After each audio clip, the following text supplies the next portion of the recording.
Started. Yes, so we've reached the last week of the course. No, I have to stay here because it's my laptop mic. I hope that it has been an exciting course for you. I think this last week will maybe be a little bit kind of technical in some of the bits, but I hope you will stay with me, because if you spend the time and try to understand this, then you also basically know about how we produce deepfake videos and so on. It's essentially based on the methods that I'll try to teach you today. And the way that I want to kind of arrive at diffusion models is to start from the variational autoencoder.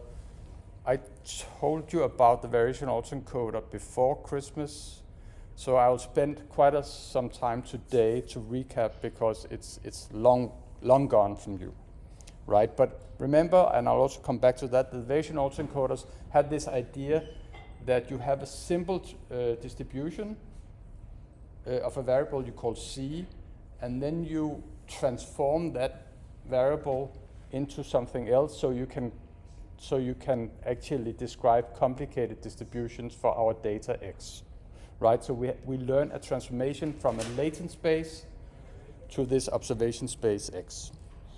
And in the hierarchical variational autoencoder, which is like, which can be thought about as like a finite number of step diffusion model, then we actually replace this single latent vector with a whole series of latent vectors. And we start with 0.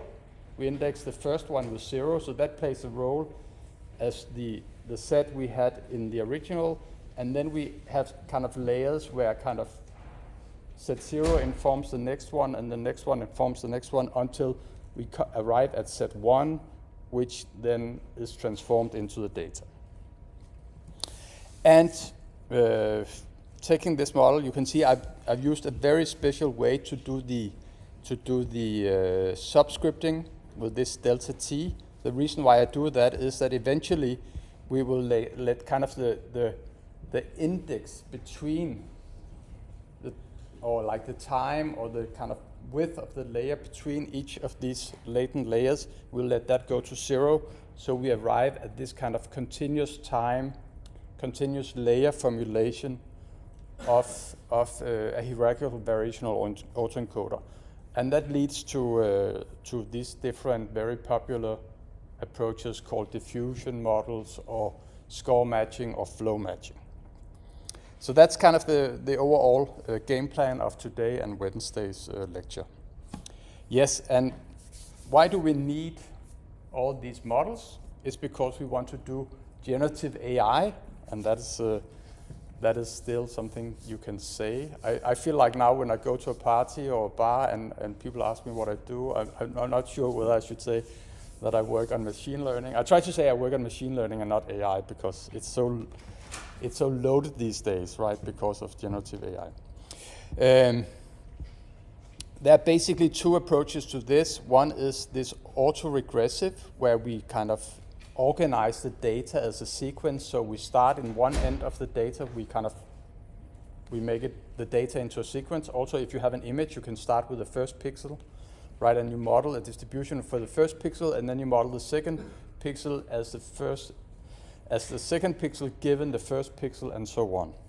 So you model it as a sequence of conditional distributions, and you do that in transformers or in recurrent neural networks that you have seen also in this course.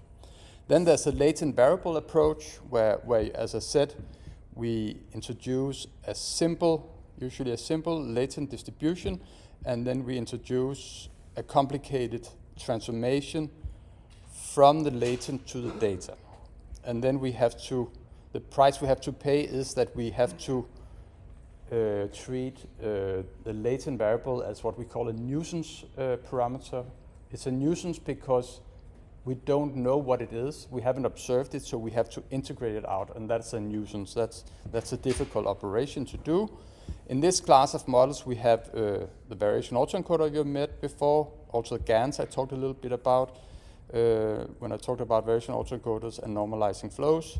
This week we'll talk about hierarchical variational autoencoders and diffusion models. And today I will recap the variational autoencoder, and then I will kind of walk you through the extension to the variational autoencoder. And all the formalism will be the same. Kind of the bookkeeping and the math will be a little bit, of course, a little bit more complicated now. We have more layers, but I'll try to really walk you through it slowly. Yes. So this is the roadmap. First we recap the VAE, then we do hierarchical VAEs, and then on Wednesday we'll talk about differential equations, which can be actually kind of the derivation can be done in many different ways. Here I will start with the hierarchical variational autoencoder and let the number of layers go to infinity, but you could also have started simply by defining all the theory behind differential equations and then kind of plug that into your favorite learning framework. Yes. Yes, okay, so let's do the recap. Right, as I said, the idea in latent variable models is we can start, we have some data, that's the black dots, and underlying that data is some kind of complicated distribution with this kind of contour line kind of indicates maybe like the one standard deviation contour line or something like that. We don't know this line, we only know the data points, and we want to build a model that learns from data so that we will in the end approximate from the data, approximate the blue with this green curve here. And the way we get the green curve is that we kind of massage a simple distribution, right? So that means that we start with a Gaussian distribution with kind of no covariance between the variables and just unit variance in each direction. And then we pass it through a neural network, and then we get a new stochastic variable, and hopefully that stochastic variable can approximate, is flexible enough to approximate the data here, right? I think one of the learnings we have done for the last 12 years, where kind of deep learning has really taken off, is that the models that has been used in statistics and machine learning up until then were too simple, right? We can do things today that we couldn't do before because we have kind of invented more flexible probabilistic models like these diffusion models. For example, I work with one of my PhD students and a collaborator from Gothenburg, and we use these diffusion models to try to learn the dynamics of proteins, right? And I can also see when I go back and look at my CV, I also tried to do that 30 years ago, and we kind of did not fail, but we could not at all get to the same point as we are today. And that's because we have these more flexible models, right? So it is actually worthwhile inventing more flexible models. That's kind of what I have learned for the past 10 years or so. Yeah, so kind of to formalize what is going on here is that if let's say we have learned this model, right, then we can actually kind of generate new points like the data points by first drawing a random point here from the simple distribution and then use this kind of probabilistic transformation to get a point here on this more complicated manifold. And as I said, in order to kind of really write down what is the probability of this data point, we have to do this integration. And that's of course, much of our time will go with kind of devising some kind of what we call tractable surrogate to be able to approximate this P of X distribution. Right. So it's easy to write down P of C, and it's easy to write down P of X given C, but it's very difficult to write down P of X because we have to integrate all possible values of Z. Yes. Yes, so let's go through this example again just for you to kind of remember how it works. It's good to see it many times. So now you're played with MNIST a couple of times, so you know it's like 60,000 different small images of handwritten digits, and in this example, we will work with them as become completely black or white pixels. So there's no in between, so you can see that each pixel is either 0, meaning black, or 1, white. And it's kind of an image 28 by 28. So that's kind of our dimensionality of X, and we can choose the dimensionality of C. That's just a hyperparameter, so we just choose it to be two-dimensional here, so it's easy to visualize. But of course, if you only have 2 dimensions, you can only represent kind of some of the variation in the data, right? That corresponds a little bit to having 2 principal components. That's probably not enough to describe all the variation that is in this data set. I think originally the data set was collected by actually letting young people write a lot of digits and then collected the data set there. So there's definitely a lot of variation between people, but also maybe if you ask to write a little bit variations yourself, then you'll get a lot of kind of degrees of freedom. So 2 is kind of only catching the main sources of variation.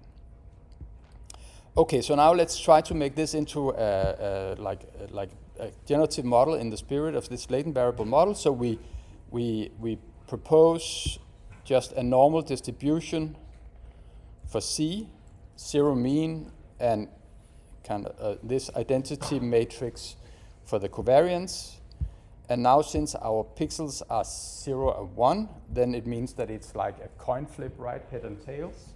So we use a Bernoulli distribution, and basically our transformation will be a transformation from C to these Bernoulli probabilities for each pixel, right? So that means that like F for a certain pixel should be a number between 0 and 1, indicating what is the probability that this pixel is white. So we do that by using the logistic function, the sigmoid, that squashes a real valued number into a number between 0 and 1. So we can use that as a probability of heads/white. And then we use our kind of one of our usual kind of neural network transformations here. So we have one hidden layer with tangent hyperbolic activation function. Yes. So imagine that we have some way to actually tune V and W and B and beta. So we have a trained model.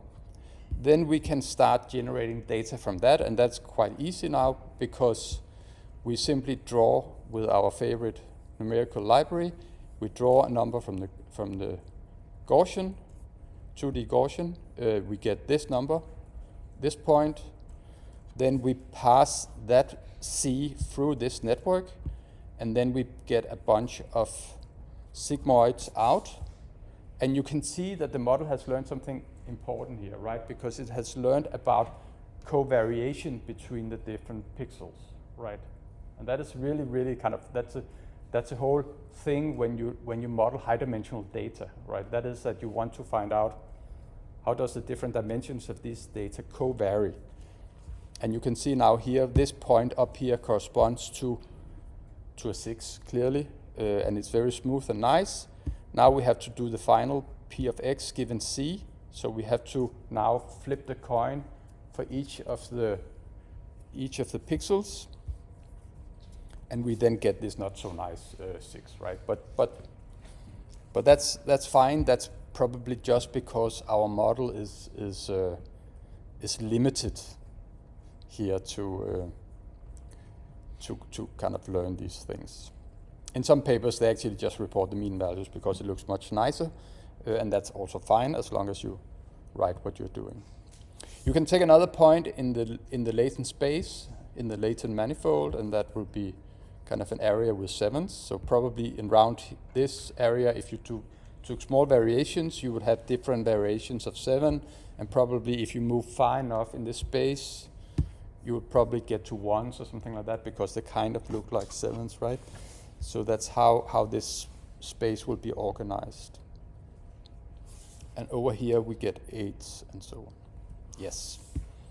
So let's just recap what are the different elements in our model and what is easy and what is hard.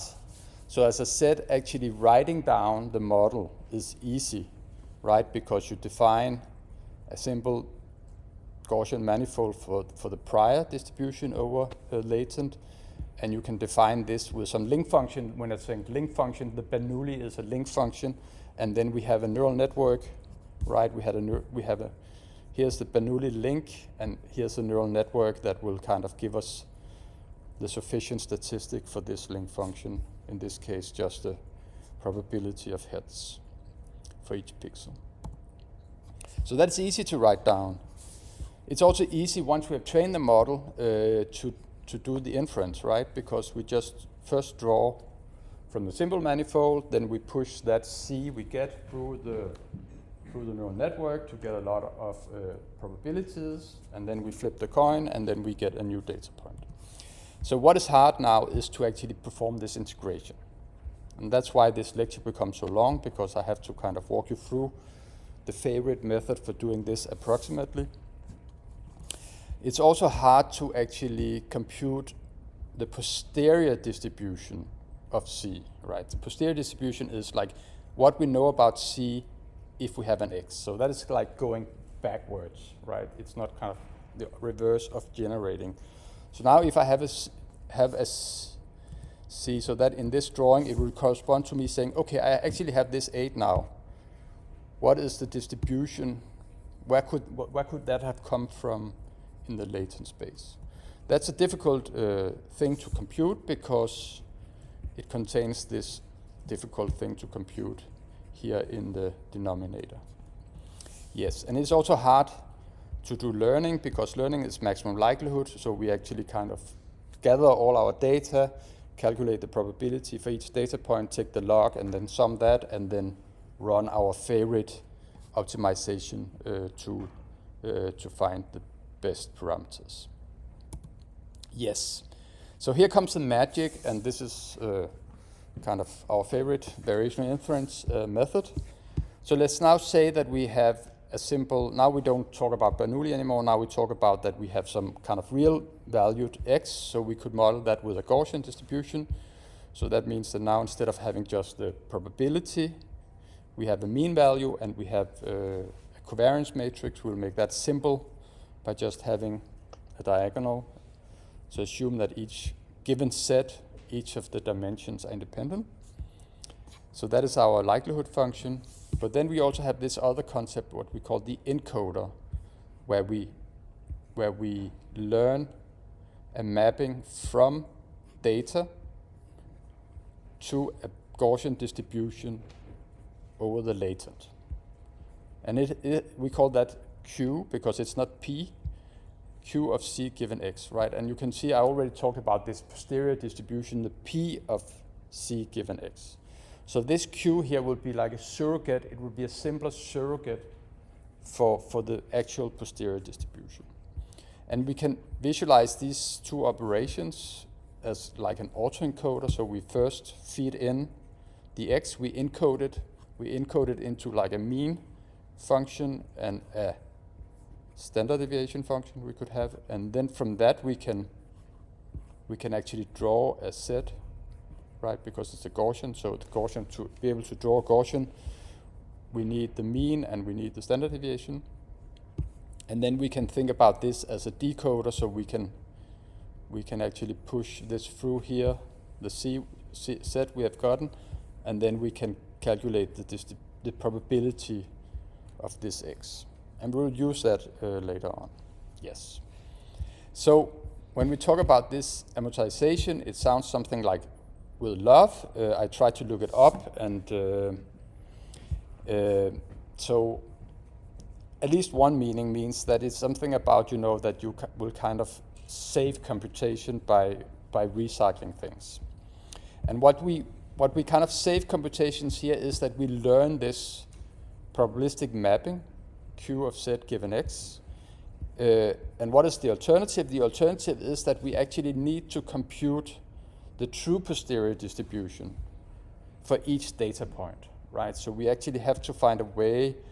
Of course, the numerator is easy because we know these two terms, but the denominator is hard because we have to integrate out C, and we have to do that for each X we plug in. But here it's much simpler because we have learned a function, so we can kind of use that again and again for each of our 60,000 different MNIST digits. We can use the same function, the same distribution there. Yes, so this is also a recap. This is the most difficult part at all when we talked about variation autoencoders. So I really tried to spell it out. So we want to calculate a bound on the log likelihood, right? So the log likelihood is exactly written as this. So this is, again, this exact marginalization I talked about, and then I just taken the logarithm of that quantity. And then the next thing I do is I introduce this Q of C given X, and I kind of just introduce it as X divided, no, yeah, let's call it F divided by F, right? So this is just a 1, nothing there, nothing happens there. Then I just reorganize a little bit, so I move Q here under the fraction here, so I have this term here. And now I apply what's called Jensen's inequality. You can go down afterwards, after the lecture, go into the math building, you will find like a photo on the wall of Jensen himself. You apply this, and now you get, you move the logarithm inside. Logarithm is a concave function, so we can do this. We move it inside, and we get a lower bound. And this is called a variational method, and the reason why is that we have now introduced this kind of arbitrary quantity Q of C given X, but we can optimize that, right? Because now we have a lower bound, so we can find the best possible Q that will make that lower bound as tight as possible, right? So we have already here in this operation introduced a very nice formulation that tells us how to actually get the Q. Of course, the best possible Q will depend on what is the setting of our P here, right? So these two, it's not like we can optimize Q independently. We have to optimize P and Q together. And when you ran the variational autoencoder assignment, that was what you did. So this so-called evidence lower bound, the elbow, is a function both of the parameters of Q and the parameters of our generative model. Once you have learned both the variational distribution and the generative model, and we want to use the generative model for generation, then we can throw away the Q. We don't need it anymore. It's just like a helping device for this optimization trick. So I mean, we have gotten rid of. We'll see. We still have an expectation, but the thing is that this expectation is much easier to perform. Now my son calls. I thought I had turned off the phone. Yeah, he's also having his exam, so he probably needs help with the exam. I'll not help him because that's unfair. No, so what did I say? Yes, we still have an expectation we have to perform. So it looks a little bit like we have achieved nothing. But what we'll see in the next slide is that we can make that expectation very simply by actually drawing samples from Q. And we have constructed Q. It's so simple that it's easy to draw samples from Q. Yes. Yes. So now our variational objective, this is just what I wrote on the previous slide, but we sometimes like to divide that into two terms. So you can see the one term is the log likelihood. So this is like the expected log likelihood. And then there's another term which is the expectation with respect to the variational distribution of a ratio of the log of a ratio. And this is a ratio between the prior distribution over the latent space and then this posterior distribution over the latent space. And this also tells us what the game is about, right? Because on one hand, we want to maximize the log likelihood, or the lower bound to the log likelihood. On one hand, we would like to fit our data as well as possible. That is like in this term. On the other hand, we also pay a penalty for the posterior being different from the prior distribution. This quantity here is also like what is called a KL divergence, and that is minimal when P, this Q is equal to this P, right? So that is preventing us from overfitting the variational distribution just to maximize this expected log likelihood term. So that's kind of what you get for free. Sometimes when we talk about machine learning, we have to kind of posit a regularization. Here it kind of comes for free. Yes. And then as I said, how do we actually handle, we have an expectation here and we have an expectation here. How do we handle that? We handle that by sampling. So that means that we replace the expectation over Q by drawing samples from Q, and then we plug them in to this expression here, right? So here we have taken R, capital R samples. Usually we set R equal to 1 because we are working with a mini batch, right? So that will correspond effectively to having 0 samples, because we have like terms contributing from different data points, and that is good enough. That is better to show more data than actually getting a more precise Monte Carlo estimate for each individual data point. Yes. So you can think about this as an autoencoder in the way that when you train the model, you can think about it as an autoencoder that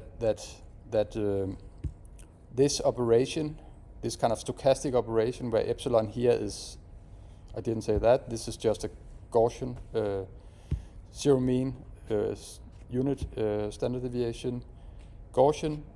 You draw random here, and then you get a random C, and then you kind of evaluate your log likelihood, your X, using this C you have drawn here. Right, so it's kind of a little bit circular, but because we have formulated everything as probabilities, everything is good. Yes. Okay, but that was like our foundation. You probably a little bit remember some of this, even though it's like almost, or maybe precisely like 1 month ago when we talked about this, and you have probably eaten a lot since then, drank a lot since then, so I don't blame you for having forgotten a lot of this. Anyway, now we ramp up the ambition and we introduce more of these latent layers, right? So now you have to fasten your seat belts and get ready for some heavy math. If you like math a little bit, maybe my best recommendation is to actually sit with the slides and then say, I don't trust what Ole says. Let me just try to go through the calculations myself. I think that's a lot of memory in your hand, in a way. I at least have a lot of memory in my hand. So I actually also, when I read papers, I sometimes like to go, if I have time, like to go through some of the calculations if I think they are important. I think that's a good exercise. Yes. So in the notation I'm going to use, we go from having 1 latent layers to having t plus 1 latent layers. And we have the 0th latent layer first. That's kind of where we start. And then we increase with a small value, delta t, the index, until we get to the last latent layer, which I call C1. Right, so I have this kind of, my subscripts are like not 1, 2, 3, 4. They are like 0, delta t, 2 delta t, 3 delta t, blah, blah, blah, up until C of 1. And then our likelihood function only depends on C of 1, right? So most of the action actually happens by starting with this very simple distribution for C of 0 and then transforming it probabilistically many times until you get a C1, and this is the C1 that kind of generates the X. Right, so before, for the regular variation autoencoder, we have X and Z, and we decompose them in this likelihood function and the prior. In the hierarchical case, we have X still, and we have Z0 all the way up to Z1, and we decompose it as this sequence of probabilities, right? So that's also an important thing here is that we have this kind of what we call the first order Markov property, that a certain CTL only depends on exactly the previous C in the sequence. And then of course we have anchored everything in the first C0 like this. And then kind of my convention for the indices is that I say that T subscript L is L times delta T, and delta T is 1 over T. And this choice will be clear later when we take delta T to 0 or capital T to infinity and kind of arrive at the differential equations. But if you don't like it, then just think about this as like 1, 2, 3, and so on. It's just a convention. It's nothing fundamental. Yes. But a very good question that you probably are thinking right now is why the hell do we do this, right? Because it seems like I mean, we were happy in our lives. We did variational autoencoders. It was almost blowing our minds, and now we have to blow our minds, T times. Why do we do this? And the simple, little bit boring answer is because it works better. Because we have a more flexible model when we use deeper hierarchies. And this is something that hopefully will be clear when you work with assignment 4.1. I could hear a little bit kind of talk around that some of you already are working on it, so it's great. I should also say about the assignment, there are many questions, but many of them are like press play. You only have 1 week for doing this. So I really tried not to kind of overwhelm you with work, but I think we are still covering a lot of interesting ground, and it's kind of a starting point for much more work on your side. Yes. Yes, okay, there's also this other thing about this formulation that we can actually take the number of latent layers to be infinite, and then we get to differential equations, right? So it has this nice kind of quite deep connection to a completely different way of viewing models. So these two kind of hierarchical variational autoencoders and differential equations, primarily stochastic differential equations, they are actually very closely related, and this is something you'll be asked about in assignment 4.2 and 4.3. Yes. Okay, but we have, in our old ways, we had this joint distribution. In our new ways, we have this joint distribution where we have many more C's now. So let's see if we can derive this log likelihood lower bound for this thing also. This is an old paper from my PhD students and me. We call it ladder VAE, where we, back in 2016, where we were some of the first to actually think about how to actually wire these models when you have a generative model, hierarchical generative model. And the first attempts before our paper was actually to say that if you have a generative model like this, you can also see the convention is different with the subscripts, but it's the same. If you have a hierarchical model like this, then the natural way to actually formulate the variational distribution is kind of just to reverse the arrows. But what we suggested was something more complicated, where actually in the end we use the same direction of the arrows, both in the generative model and in the variational distribution. And And what I'm going to present you today is kind of, you can say, a modern version of what we did back in the day. But just to hint that actually this model makes more sense, then forget about most of this.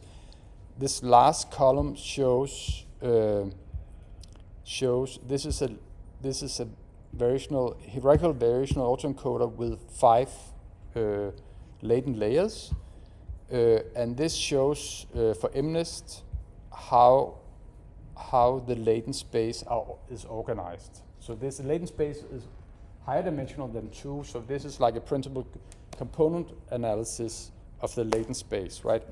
And what we call I equal to 5 here is what I call C0, right? And C0 has this distribution which is just a Gaussian, and you can see that the model has actually nicely organized the different digits according to a Gaussian distribution. But in the next layers, it has more freedom, so it actually kind of reorganizes this manifold, right?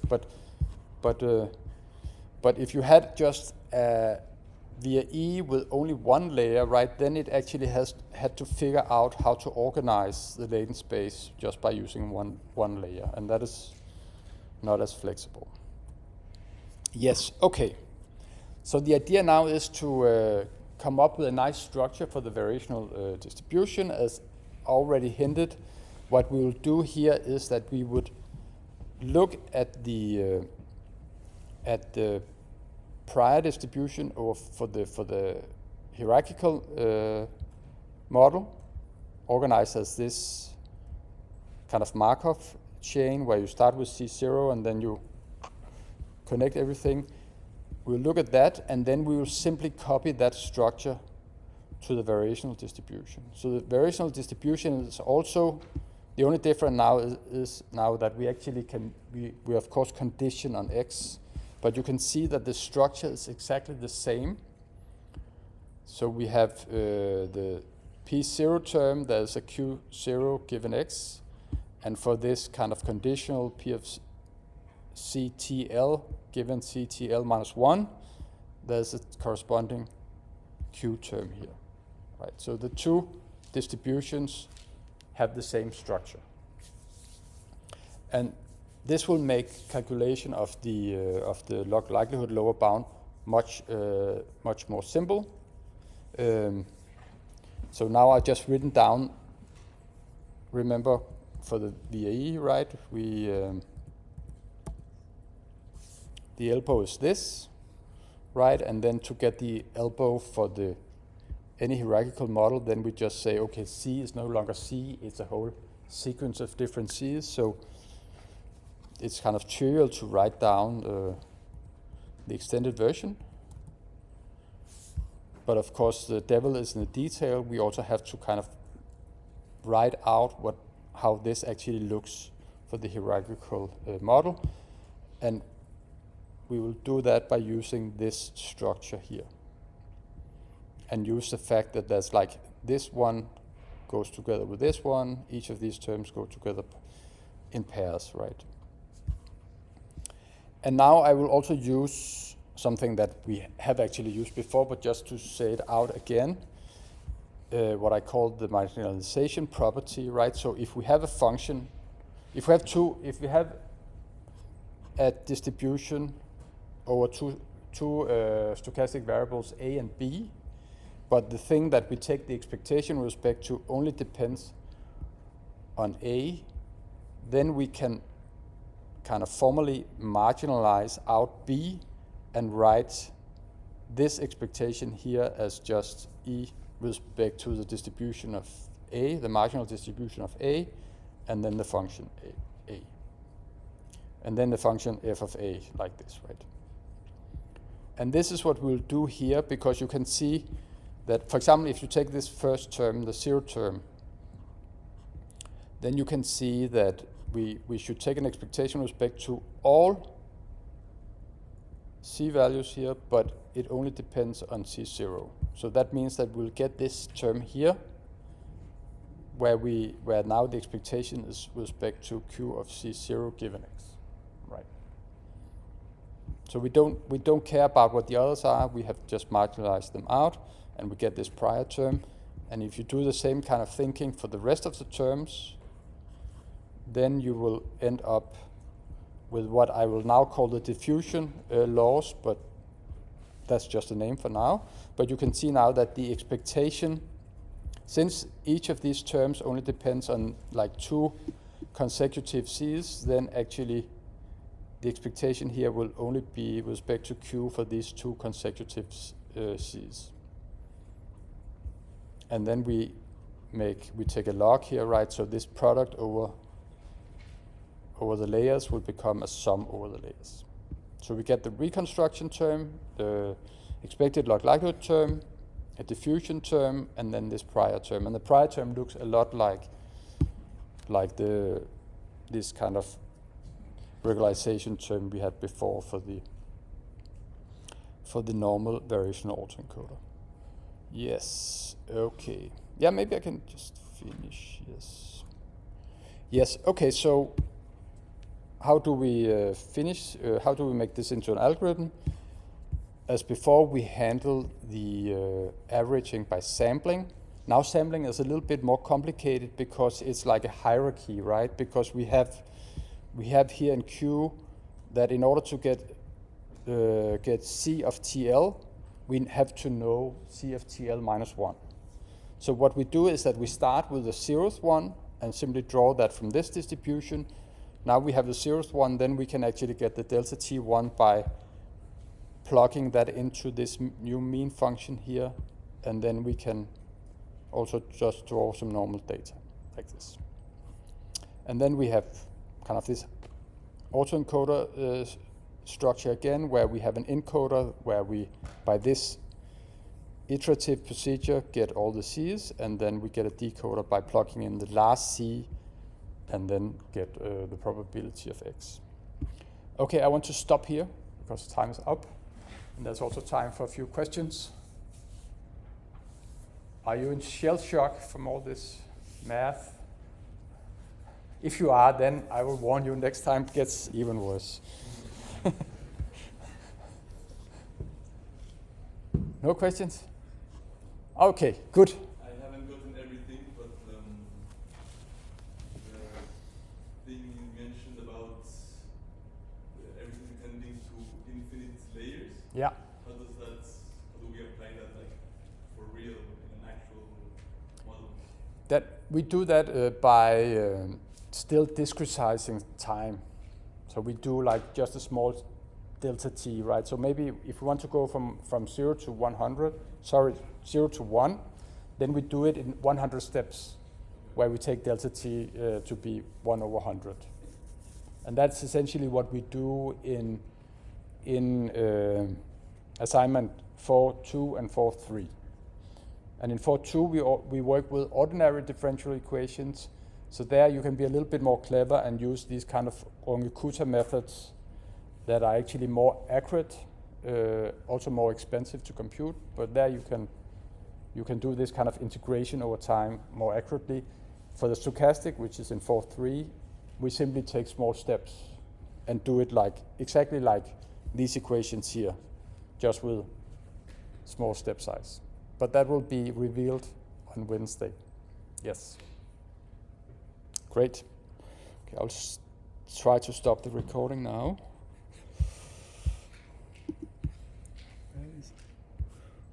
Where was it now? Yeah.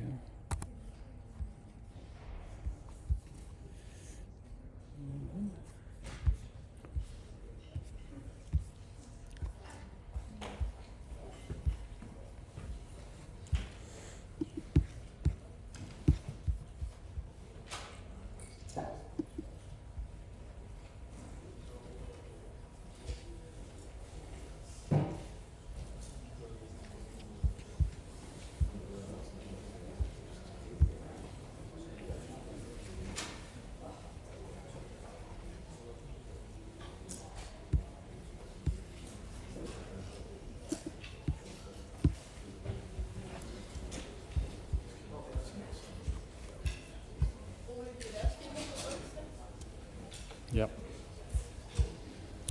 Men du skal komme alligevel. Det var da